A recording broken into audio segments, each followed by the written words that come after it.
আদ্রিতার চোখে নীল ছিল নিছকই একজন চাকর। সে সারাদিন আদ্রিতার ভাই ফরমাস খেটেও ওকে সন্তুষ্ট করতে পারত না।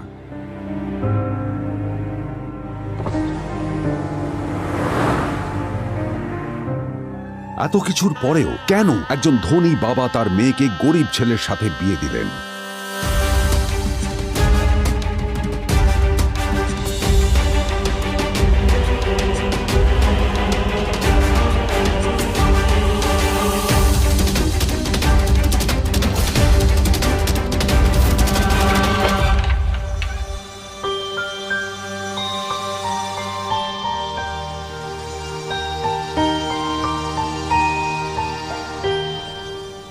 এবং তারপরে সেই মেয়েটি তার গরিব স্বামীর কাছ থেকে নতুন বছরে এমন একটা গিফট পেয়েছিল যে তার চক্ষু স্থির হওয়ার জোগাড় হয়েছিল। আর ওর স্বামী সম্পর্কে সত্যিটা জানার পর তো ও প্রায় অজ্ঞান হয়ে গিয়েছিল।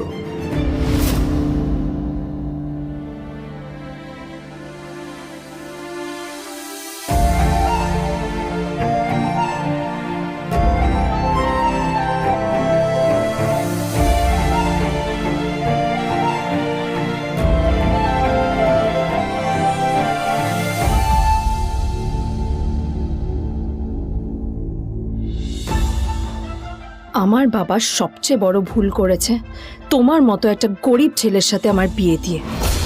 আমার সব বন্ধুদের স্বামীরা ওদের কত দামি দামি গিফট দেয়, আর তুমি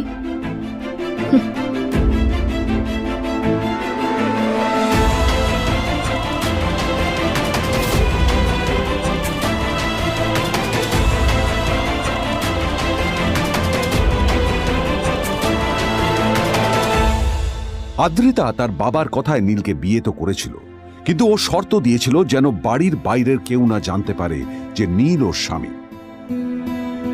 নীল ওই বাড়িতে ঘর জামাইয়ের মতো থাকলেও ও যেন ওখানে একজন চাকর ছিল। সবাই ওকে অপমান করত। ওই বাড়িতে না ও ঠিক মতো খাবার পেত, আর না ওর কোনো আলাদা ঘর ছিল। কখনো কার্পেটের উপর ঘুমোতো, তো কখনো আবার পোষা কুকুরের ঘরের পাশে নীলকে ঘুমোতে হতো। হাত খরচ মেটাতে ও এক জায়গায় ওয়েটারের কাজও করত। আদ্রিতা তার বন্ধুদের বলেছিল যে আদ্রিতা বিদেশে বিয়ে করেছে আর তার স্বামী লন্ডনের একজন খুব বড় বিজনেসম্যান। কিন্তু যখন আদ্রিতার বন্ধুরা ওকে ওদের স্বামীদের দেওয়া দামি দামি গিফটগুলো দেখাতো, তখন লজ্জায় ওর ভিতরটা পুড়ে ছাই হয়ে যেত।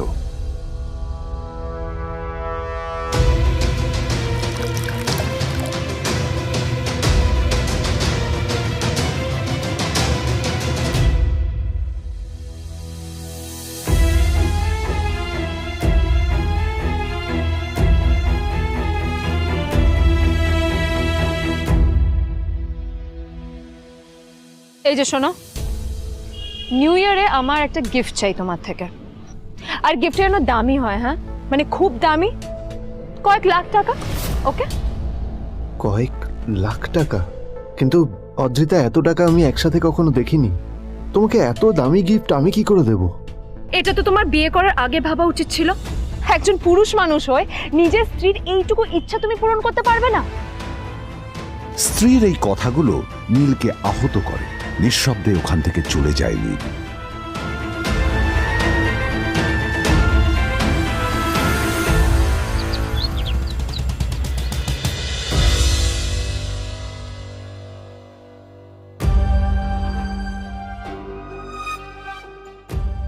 দুদিন পর নিউ ইয়ার পার্টির আগে নীল আদ্রিতার কাছে এসে একটা গিফট প্যাক দেয়।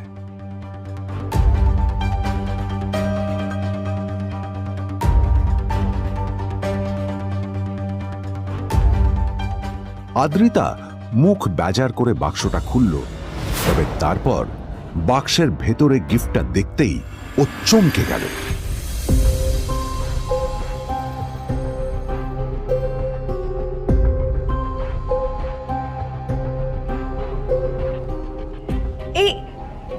এই ফোনটা মানে এটা তো একটা স্পেশাল এডিশন। এটার দাম তো 3 কোটি টাকা। তুমি এটা পেলে কোথা থেকে? আসলে এটা অরিজিনাল নয়।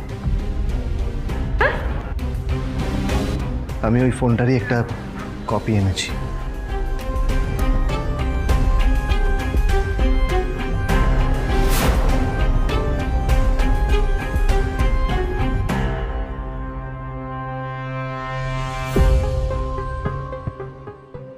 কিন্তু আদ্রিতার নীলের কথায় একটু সন্দেহ হয়, কারণ ফোনটা দেখে একেবারেই আসল বলেই মনে হচ্ছিল। পরের দিনই আদ্রিতা ওই কোম্পানির শোরুমে গেল। এই ফোনটা একটু দেখুন না প্লিজ। ওয়াও, আচ্ছা ম্যাম, আপনি কি মিস্টার রয় চৌধুরীর বন্ধু? কে মিস্টার রয় চৌধুরী? ও, আপনি কি ওই রয় চৌধুরী গ্রুপ অফ ইন্ডাস্ট্রিজের মালিকের কথা বলছেন? হ্যাঁ। না না, আমি ওনাকে চিনি না। আমি কেন, আমার মনে হয় কেউই ওনাকে চেনে না। বড় বড় মানুষেরাই ওনা দেখা পান না। আমিও কোনোদিন ওনাকে দেখিনি, কিন্তু সাডেনলি আপনি এই প্রশ্নটা করলেন কেন? অ্যাকচুয়ালি ম্যাম, আপনার হাতের এই ফোনটা আসলে এটা ফোনের স্পেশাল এডিশন। এই কাটিং, এই ডিজাইন, এই লোগো, এটা জাল করা ইজ নেক্সট টু ইম্পসিবল। আর গোটা ভারতে বিক্রি হওয়া এই ফোনের সেকেন্ড পিস এটা, যেটা মিস্টার রয় চৌধুরী কিনেছিলেন। সেজন্যই জিজ্ঞেস করছি ম্যাম, আপনি এই ফোনটা কোথা থেকে পেলেন? তবে কি নীলই মিস্টার রয় চৌধুরী, নাকি নীল এই ফোনটা চুরি করেছে? বেকার নীলের কাছেই কোটি টাকার ফোন কোথা থেকে এলো? নীলের সত্যিটা তাহলে কি? আর ও যদি সত্যি বড়লোক হয়ে থাকে, তবে ওর নিজের শ্বশুর বাড়িতে খরচামাই হয়েই বা থাকে কেন? আদ্রিতা এসব কথাই মনে মনে ভাবছিল। তবে আদ্রিতার বিশ্বাস ছিল যে কোনো না কোনো মতলব করেই নীল এই ফোনটা আদ্রিতার জন্য নিয়ে এসেছিল। কিছুদিন পর আদ্রিতা সেই ফোনটার কথা ভুলে গেল। নীল সকাল সকাল ঘুরতে বেরিয়েছে বাইরে।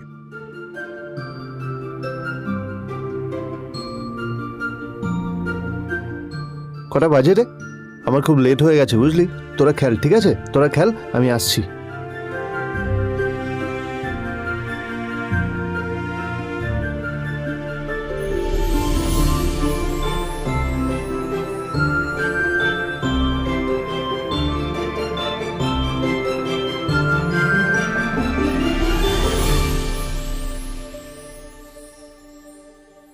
নীল, জল পড়ছে না কেন, দেখো না। নীল, নীল, নীল কোথায় গেল? নীল,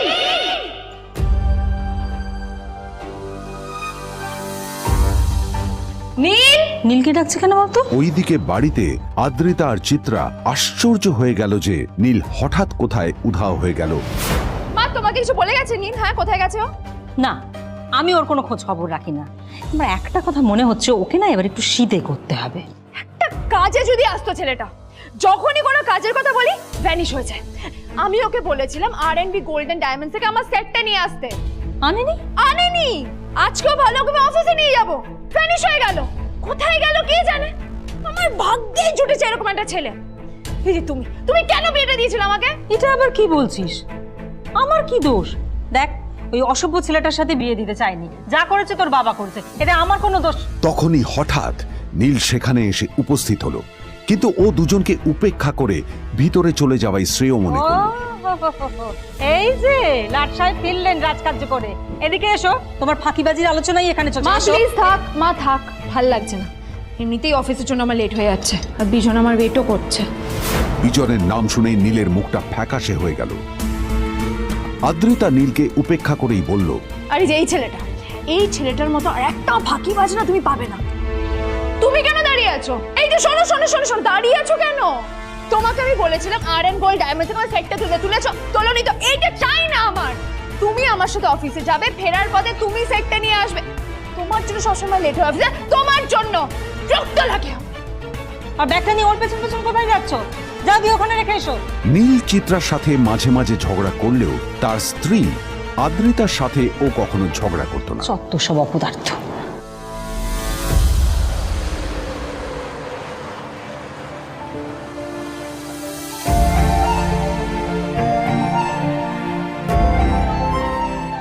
কিছুক্ষণের মধ্যেই তারা আদ্রিতার অফিসে পৌঁছে গেল। আদ্রিতা গাড়ি থেকে নামতে নামতে দেখলো যে তার কাছে অনেকগুলো ফাইল আছে। নীলের দিকে তাকিয়ে ওকেই ফাইলগুলো নিয়ে ভেতরে আসতে বলল। চলো, হা করে দাঁড়িয়ে আছো কেন? ফাইলগুলো নিয়ে ভেতরে এসো।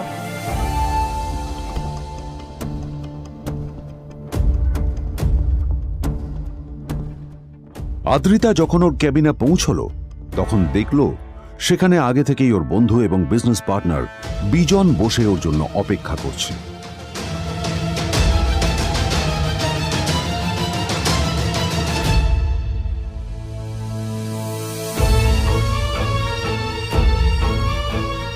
কোথায় ছিলে বলো তো? আমি 1 ঘন্টা ধরে তোমার জন্য এখানে ওয়েট করছি। এই লোকটার কি কোনো কাজকর্ম নেই? 1 ঘন্টা ধরে বসে আমার স্ত্রী আদ্রিতার জন্য অপেক্ষা করছে। সরি বিজন, আমি খুবই দুঃখিত যে বাড়ির কিছু লোকের জন্য না আমার সবসময় লেট হয়ে যায়। আদ্রিতার কথা শোনার পর বিজনের 1 ঘন্টা অপেক্ষা করার অভিযোগ 1 মুহূর্তের মধ্যে মিলিয়ে গিয়েছিল। কি হলো, হাসছো কেন? লটারি পেলে নাকি? লটারি? হ্যাঁ, তুমি আসা মানে আমার কাছে লটারির থেকেও বেশি দাম। তবে তার থেকে কিঞ্চিত কম দামি একটা গিফট আমি তোমার জন্য এনেছি।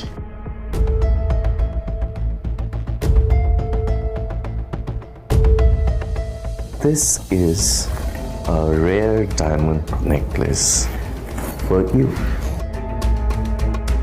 এটা আমার জন্য? সত্যি? এই শহরে এটা খুঁজে পাওয়া খুব বিরল। Just like you. Like it? Thank you. You're welcome. Thank you for the gift. আসি তাহলে এখন।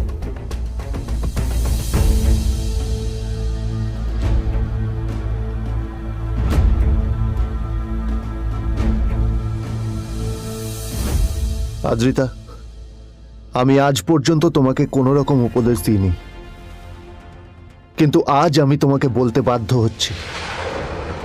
এই যে এই লোকটা তোমাকে শুধুমাত্র ইমপ্রেস করার জন্য একটা নকল সস্তার হীরের গয়না দিয়ে গেছে। এরকম একটা লোকের সাথে তোমার মেশা উচিত না। ভবিষ্যতে কিন্তু তুমি বিপদে পড়বে। আদ্রিতা, আমি তোমাকে কথা দিচ্ছি, আমি তোমার জন্য আসল রেয়ার একটা হীরের গয়না এনে দেবো, এর চেয়েও দামি, এর চেয়ে অনেক অনেক বেশি দামি। তার জন্য আমাকে যাই করতে হোক না কেন, আমি তোমাকে একদিন ঠিক এনে দেবো তোমাকে। তাদের বিয়ে হয়েছে 2.5 বছর। এর মধ্যে প্রথমবার তার মনে হলো নীল তার জন্য লড়াই করছে। নীলের এই রূপটা দেখে আদ্রিতা চমকে গেল। আজ প্রথমবারের মতো আদ্রিতার মনে প্রশ্ন এলো, নীলকে নিজের থেকে দূরে সরিয়ে রেখে আমি কি কোনো ভুল করছি? না না, এটা আমি কি ভাবছি? বিজন আমার বিজনেস পার্টনার, ও আমাদের মেইন ইনভেস্টর। নীলের এই অ্যাকশনের কারণে বিজন আমার কোম্পানি থেকে ব্যাক আউট করে গেলে কি হবে? না না না না না, নীলের জন্য আমি আমার এত বছরের পরিশ্রমকে জলে দিতে পারি না। আমার নীলকে নয়, আমার বিজনকে প্রয়োজন। এইসব ভাবতে ভাবতে আদ্রিতার নীলের ওপর রাগ হতে শুরু করে। আদ্রিতার রাগ তখন চরমে উঠে যায়। আজ প্রথমবার নীল আদ্রিতার সাথে খারাপ ব্যবহার করেছে। How dare you! তোমার এত বড় সাহস! হ্যাঁ, তোমাকে কে অধিকার দেয় বলো তো যে তুমি আমারই অফিসে দাঁড়িয়ে আমাকেই এতগুলো উল্টোপাল্টা কথা তুমি শোনালে? তোমাকে এখানে আনাই আমার ভুল হয়েছে, সবচেয়ে বড় ভুল হয়েছে। এবার চুপচাপ এখান থেকে বেরিয়ে যাও, right now. Get out! Neel আদ্রিতার এই কথার কোনো উত্তর দিল না। নীল জানতো যে ও যতই কথা বাড়াবে আদ্রিতা ততই বেশি রেগে যাবে। আদ্রিতা যেন তেন ভাবে নিজের রাগ চেপে ব্যাপারটা ওখানেই শেষ করার চেষ্টা করলো, কিন্তু ও তো জানতো না যে ব্যাপারটা তখন সবে শুরু হয়েছে। কি হলো, শুনতে পাচ্ছিস না? কালা নাকি? আমারই সামনে দাঁড়িয়ে আমার কেনা গিফট নিয়ে তুই মজা করলি? কত বড় সাহস রে তোর! নিজেকে তো বিক্রি করে দিলে ওরকম একটা ডায়মন্ড নেকলেস তুই কিনতে পারবি না। তোর এই গরিবের পারফিউম, সস্তা শার্ট, পায়েটা ফাটা চপ্পল নিয়ে নিজেকে বড় হিরো মনে করছিস? তোর নিজের কত দাম সেটা তোর নিজের জানা উচিত। Zero, big zero. সালা খরচা মাইক। চল।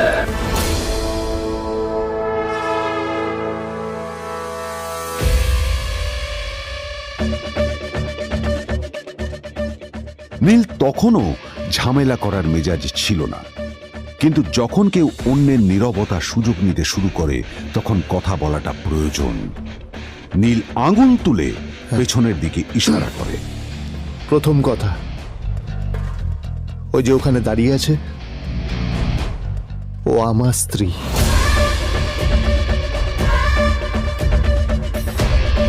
তাই আমার স্ত্রীকে তোমার নেকলেস দেওয়ার কোনো অধিকার নেই। ওকে যদি নেকলেস দিতে হয় তাহলে আমি দেব। তাই এসব ফ্রডগিরি বন্ধ করো। আর দ্বিতীয় কথা, যার পকেটে পয়সা নেই ঝনঝন আওয়াজ করা তার মানায় না।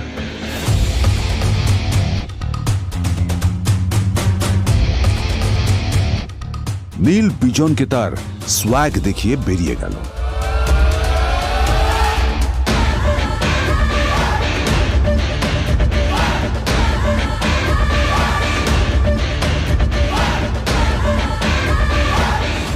আদ্রিতার রাগে গজগজ করছিল। ওর জ্বলন্ত চোখের সামনে শুধু নীলের মুখটা ভেসে উঠছিল। ও যতই নীলের কথা ভাবছিল ততই ওর রাগ বেড়ে যাচ্ছিল। গত কয়েক মাস ধরে আদ্রিতার কোম্পানির অবস্থা একেবারেই ভালো ছিল না। আদ্রিতা তা সামলানোর আপ্রাণ চেষ্টা করছিল। কি যে করবেও সেইটাই বুঝে উঠতে পারছিল না। তারপর বিজনের সাথে ওর দেখা হলো, আর তখনই বিজনের সাথে ওর বন্ধুত্ব হলো। বিজন একটা খুব বড় পরিবারের সদস্য।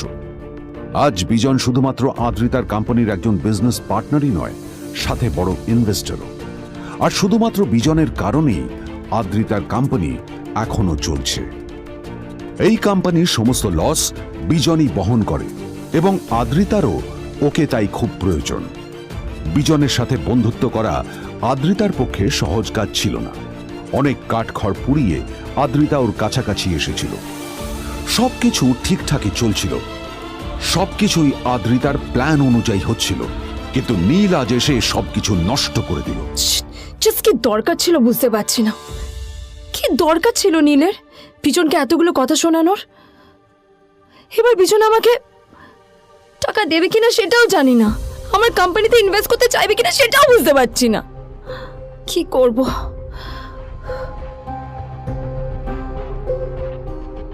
এখন আদ্রিতা ওকে কিভাবে বোঝাবে? ভুল করে যদি বিজন ওর টাকা ফেরত চায় তবে আদ্রিতার কোম্পানি সেন কর্পোরেশন খুব বড় সমস্যায় পড়ে যাবে। তারপর কি হবে? সেন পরিবারের দেখভাল কে করবে? এইসব ভাবতে ভাবতে আদ্রিতা নিজের উপরেও রেগে গেল। আসলে দোষটা ওর নিজেরই। আদ্রিতা কেন নীলকে ওদের মাঝে আনতে গেল? নীলকে অফিসে নিয়ে আসারই বা কি দরকার ছিল? আর যদি সে নীলকে সাথে করে না আনতো তাহলে বিজন এখন ওর সাথেই বসে থাকতো।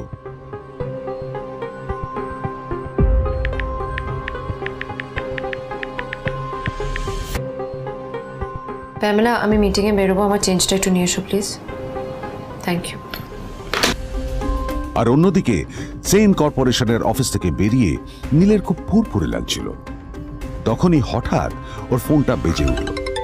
ফোনটা ছিল মিস্টার রায় চৌধুরীর। তিনি ছিলেন শহরের সব থেকে বড় বিজনেসম্যান। হ্যাঁ মিস্টার রায়চৌধুরী, আমি আপনাকেই ফোন করতে যাচ্ছিলাম। আমি একজন বিশেষ লোকের সাথে তোমার একটা মিটিং ফিক্স করেছি।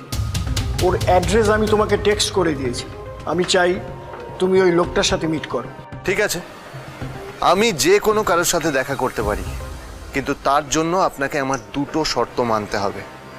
প্রথমটা, আমার জন্য একটা রেয়ার হীরের নেকলেস আপনাকে জোগাড় করে আনতে হবে। আর দ্বিতীয়টা, আমি আপনাকে টেক্সট করছি, এটাও কিন্তু একই রকম জরুরি। এই দুটো কাজ আপনাকে যত তাড়াতাড়ি সম্ভব করে ফেলতে হবে আমার জন্য, ঠিক আছে? তোমার অ্যাকাউন্টে কিছু টাকা পাঠিয়েছি। কিছু জামা কাপড় কেনো, যাতে তুমি ভদ্র সমাজে আসার যোগ্য হও, আর তোমাকে আমি স্বামীর পরিচয় দিতে লজ্জা না পাই। তোমার কারণে আমার পরিবার লজ্জা পাবে, আমি সেটা চাই না। যখনই দেখি তখনই তুমি ভিকিরির মতো ছেঁড়া ফাটা জামা কাপড় পরে থাকো। আসলে আদ্রিতার বাড়িতে আজ ফ্যামিলি ডিনার পার্টি ছিল, আর শেষবার নীলের জন্য ওকে অনেক ঝামেলা পোহাতে হয়েছিল। মেসেজ পড়ে নীল ফোনটা নিজের পকেটে রেখে রাস্তার ধারে গিয়ে একটা ট্যাক্সি থামানোর জন্য হাত বাড়িয়ে দিল। নীল ট্যাক্সি ধরে গোল্ডেন সিটি অ্যাভিনিউর দিকে বেরিয়ে পড়ল। গোল্ডেন সিটি অ্যাভিনিউ শুধু কলকাতারই নয়, এটা ছিল সারা পশ্চিমবঙ্গের সবচেয়ে বিলাসবহুল সোসাইটিগুলোর মধ্যে একটা। আসলে এই সেই জায়গা যেখানে মিস্টার রায়চৌধুরী আজ তার জন্য গোপন মিটিং ফিক্স করেছিলেন। কিন্তু নীল কার সাথে দেখা করতে যাচ্ছে এ সম্পর্কে ওর কোনো ধারণাই ছিল না। যখন নীল সেখানে পৌঁছলো, পুলভিলার বাগানে বসে থাকা লোকটিকে দেখে রাগে নীলের রক্ত ফুটতে শুরু করলো। নীল ওখানে না দাঁড়িয়ে বেরিয়ে গেল। তখনই হঠাৎ একটা মেসেজ এলো।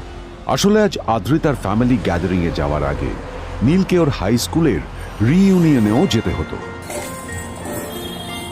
গ্র্যাজুয়েশনের পর এত বছরে এই প্রথম নীল তার কোনো কলেজ বা স্কুলের রিইউনিয়নে যাচ্ছে। এতগুলো বছরে নীল তার কোনো বন্ধুর সাথেই দেখা করেনি। নীলের তার পুরনো সহপাঠীদের কথা মনে পড়তে লাগলো, যাদের সাথে ও স্কুলে মজা করত। আজ আবার ওদের সকলের সাথে নীলের দেখা হবে।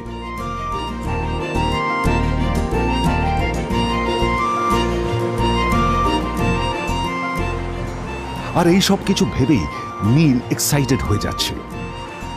আসলে সোহিনীকে নীল তার স্কুল টাইমে পছন্দ করত।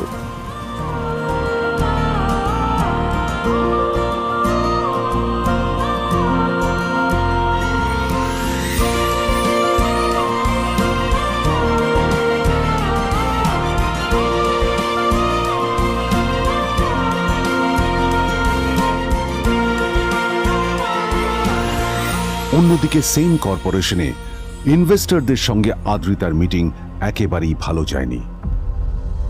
তাকে দেখে বেশ গম্ভীর মনে হচ্ছিল।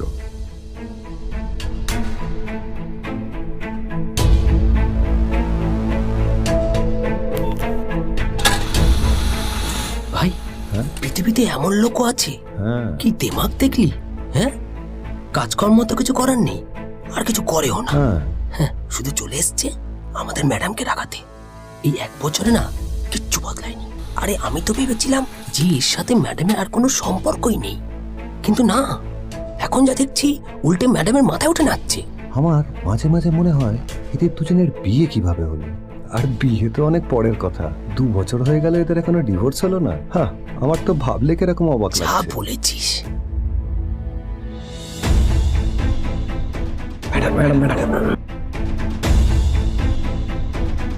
অফিসে চলতে থাকা এইসব কথা শুনে আদ্রিতার আরো রাগ হলো।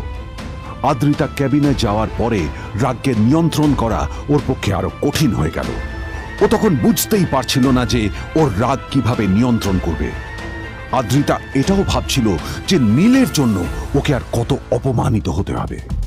এসব ভাবতে ভাবতেই আদ্রিতার চোখ গেল ওর বাবার ছবিটার দিকে।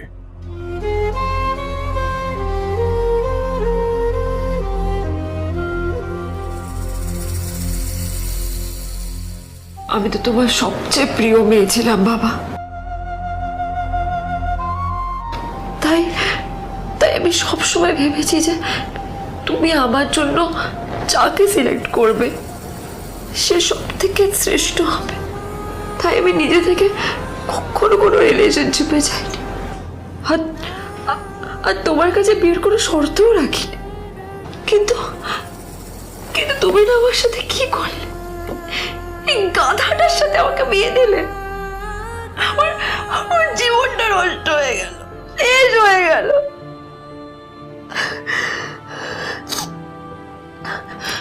আমি যদি একটু জানতাম যে ও ও কিছু করে না, ঘর চাপাই হয়ে থাকবে, এইসব কাজকর্ম করে, তাহলে আমি কোনোদিনই বিয়েতে রাজি হতাম না বাবা, কোনোদিন না, কোনোদিন।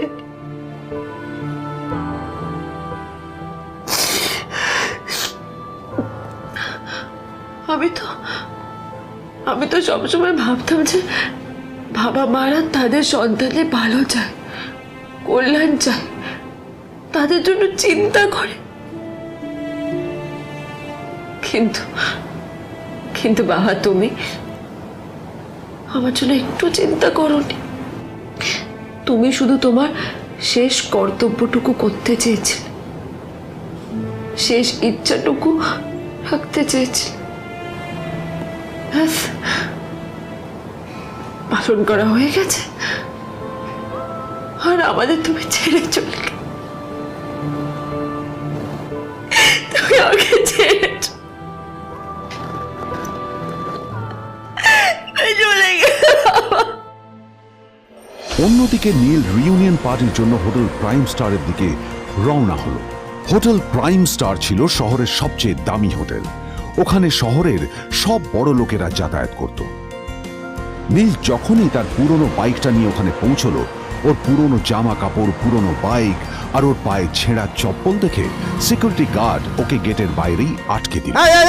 থাম থাম, এই কোথায় যাচ্ছিস শালা ভিখিরি? না না দাদা, আপনি আমাকে ভুল বুঝছেন। আসলে আমাকে ইনভাইট করা হয়েছে, আমি এই হোটেলেই এসেছি।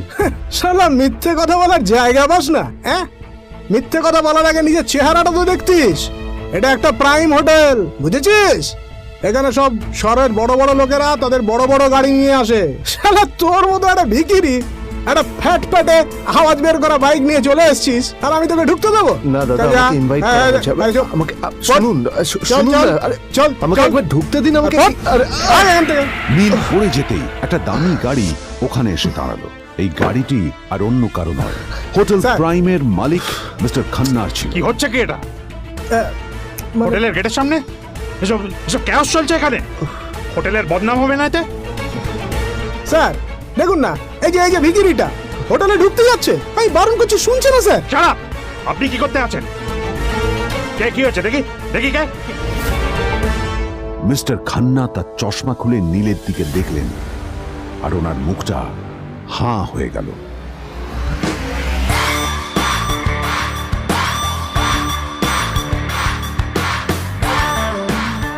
নীল স্যার, আপনি?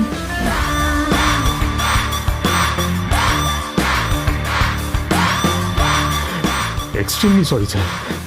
স্যার স্যার, আপনি একটা ইনফর্ম করেননি কেন আমাকে? আপনি আসবেন জানলে তো আমি নিজে রিসিভ করতে আসতাম আপনাকে। ছি ছি ছি ছি ছি ছি। ঠিক আছে, আপনি ব্যস্ত হবেন না প্লিজ। জানোইনি কে? নিজের বসকে এভাবে একজন ভিখারিকে হাতে পায়ে ধরতে দেখে গার্ডটিও অবাক হয়ে গেল।